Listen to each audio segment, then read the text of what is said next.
Quick video today on vitamin K2. Not enough people even know what the hell that vitamin is. I didn't until I read The Vegetarian Myth by Leah Keith, who is a little bit mistaken on the fact that she thinks that it's only in an animal product diet, which is completely true except for natto, which is spelled N-A-T-T-O. If you're out there and you want to get vitamin K2 in a whole food form, I recommend that you order soybeans from another country that doesn't breed their soy with petunias, which is what we do in this country, so that they're Roundup resistant. And Jack Cruz says even if you get organic, no matter what soy you get, you can't trust that it doesn't have petunia bred into it. And so I pretty much defer to him on most knowledge that he puts out there like that. So I would just say, if you want to eat natto, I would buy like soybeans from Japan or somewhere else that's more of a health-based country than we are. And then you can grow your own soybeans, make your own natto, and you can eat that, and that'll give you sufficient vitamin K2. And the reason that you want to take vitamin K2 is, well, there's a few reasons. If you've gotten your gallbladder removed, you definitely want to take vitamin K2 because vitamin K2 is only produced in the gallbladder. You eat vitamin K, which is in kale, and different other food sources. Vitamin K is much more common than vitamin K2.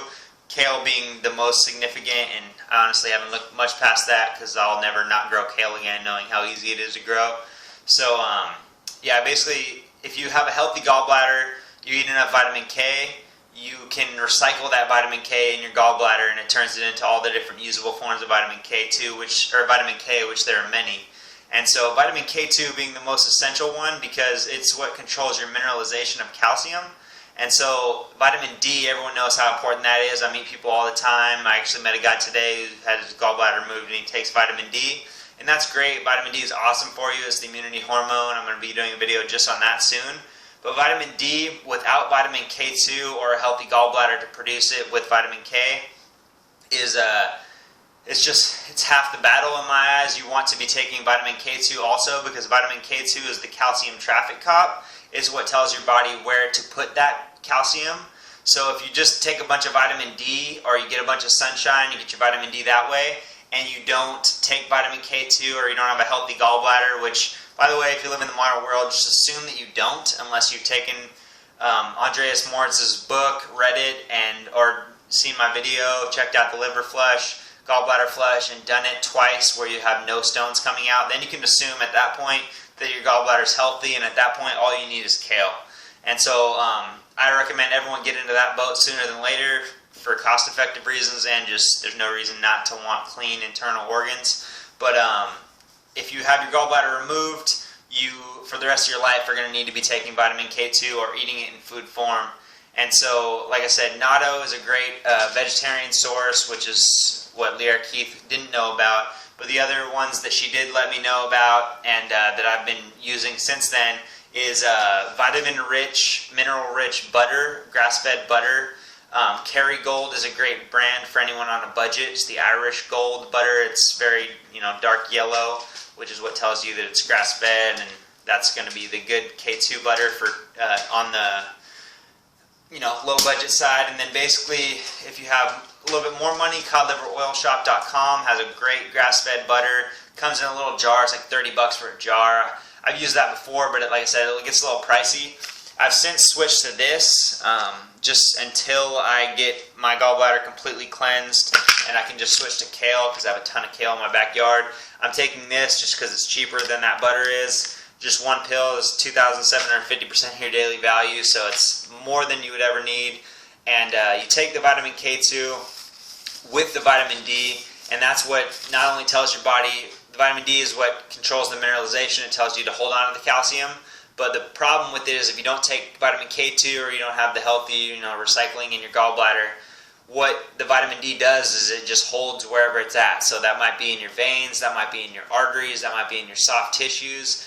And as you can imagine, that's not a good idea. That's plaque. That's what's going to lead to things like stroke and different health problems. So you want to definitely be taking vitamin K2 or making sure that your gallbladder is producing it. I cannot stress that enough. And so get it in your diet in those forms. Also, duck eggs is a great source of vitamin K2. Their yolks have it, which is why if you have birds, I recommend ducks over chickens. They actually, depending on the breed, can lay at the same frequency as chicken eggs. They're also higher in calories, higher in fat. Duck eggs are just much superior to chicken eggs. but vitamin K2 is a big one that they have, which very few food sources have. And so I think that's all I wanted to say on vitamin K2. Oh, also, just because I'm going to be tagging this as vitamin K2 and gallbladder health, another essential thing if you've gotten your gallbladder removed is you should be taking ox bile before any meal that you're eating that's fatty, because essentially what your gallbladder does, like I mentioned in my other videos, it's a portioning tool for your bile secretion. And so if you eat a big fatty meal, your gallbladder is going to completely empty, and that's what's going to help you digest that big meal.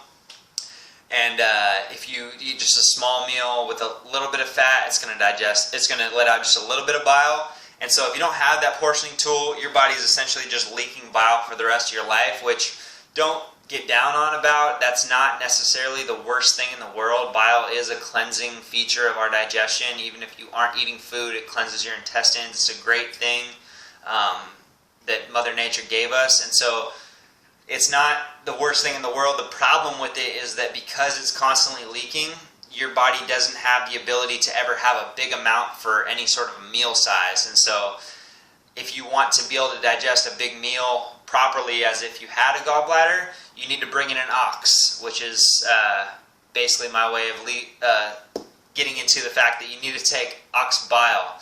And so you can find that, I learned about it first through the GAPS books, Natasha Campbell McBride writes, and you can definitely order it over the counter if you look hard enough. I think some doctors may prescribe it as well.